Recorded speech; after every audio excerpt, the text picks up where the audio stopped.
بسم اللہ الرحمن الرحیم۔ السلام علیکم۔ حضرت ابو ہریرہ رضی اللہ تعالیٰ عنہ فرماتے ہیں، اسلام میں مجھ پر 3 ایسی بڑی مصیبتیں آئی ہیں کہ ویسی کبھی بھی مجھ پر نہیں آئیں۔ ایک، حضور نبی کریم صلی اللہ علیہ وسلم کا وصال کا حادثہ، کیونکہ میں آپ کا ہمیشہ ساتھ رہنے والا ساتھی تھا۔ دوسرے، حضرت عثمان غنی رضی اللہ تعالیٰ عنہ کی شہادت کا واقعہ۔ تیسرے نمبر پر وہ توشدان جب گم ہوا رسول اللہ صلی اللہ تعالیٰ علیہ وسلم نے جو مجھے تحفے میں دیا تھا۔ لوگوں نے پوچھا، اے ابو ہریرہ، توشدان کے حادثے کا کیا مطلب؟ فرمایا، ہم ایک سفر میں حضور صلی اللہ علیہ وسلم کے ساتھ تھے۔ آپ صلی اللہ علیہ وسلم نے فرمایا، اے ابو ہریرہ، تمہارے پاس کچھ ہے؟ میں نے کہا، توشدان میں کچھ کھجوریں ہیں۔ آپ صلی اللہ علیہ وسلم نے فرمایا، لے آؤ۔ میں نے کھجوریں نکال کر آپ کی خدمت میں پیش کر دی۔ آپ صلی اللہ علیہ وسلم نے ان پر ہاتھ پھیرا اور برکت کی دعا فرمائی۔ پھر فرمایا، 10 آدمیوں کو بلاؤ۔ میں 10 آدمیوں کو بلا لایا، انہوں نے پیٹ بھر کر کھجوریں کھائیں۔ اس طرح حضور علیہ السلام نے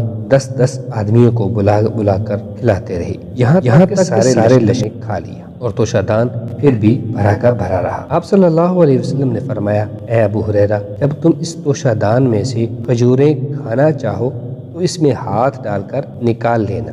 حضرت ابو ہریرہ فرماتے ہیں، میں حضور صلی اللہ علیہ وسلم کی ساری زندگی میں اس میں سے نکال کر کھاتا رہا۔ پھر حضرت ابو بکر صدیق رضی اللہ تعالی عنہ کی ساری زندگی میں اس میں سے کھاتا رہا۔ پھر حضرت عمر فاروق رضی اللہ تعالی عنہ کا دور خلافت آیا تو میں ساری زندگی اسی میں سے کھاتا بھی رہا، لوگوں کو کھلاتا بھی رہا۔ پھر جناب عثمان غنی رضی اللہ تعالی عنہ کی ساری زندگی میں اس میں سے کھاتا رہا۔ پھر جب حضرت عثمان غنی رضی اللہ تعالی عنہ کو شہید کیا گیا تو میرا سامان لٹ گیا اور اس سامان میں وہ توشدان بھی لٹ گیا۔ کیا میں آپ کو بتا نہ دوں؟ حضرت ابو ہریرہ فرماتے ہیں، میں آپ کو بتا دوں کہ میں نے اس میں سے کتنی کھجوریں کھائی ہیں؟ صحابہ نے عرض کیا، دوستوں نے، جی ضرور۔ آپ نے فرمایا، میں نے اس میں سے 200 وسق یعنی 1050 من سے بھی زیادہ کھجوریں کھائی ہیں۔ سبحان اللہ۔